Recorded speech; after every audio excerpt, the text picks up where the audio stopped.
ঘোষণার ফল বাংলাদেশে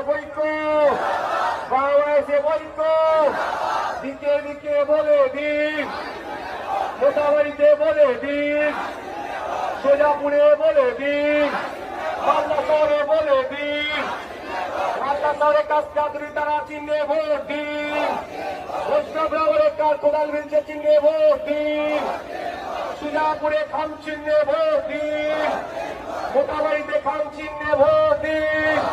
ইনকিলাব মমতাকে বলে দিন, তৃণমূলকে বলে দিন, সাম্প্রদায়িক বিজেপিকে বলে দিন, সাম্প্রদায়িক বিজেপিকে বলে দিন, শুভেন্দু অধিকারীকে বলে দিন, সুকান্ত মজুমদারকে বলে দিন।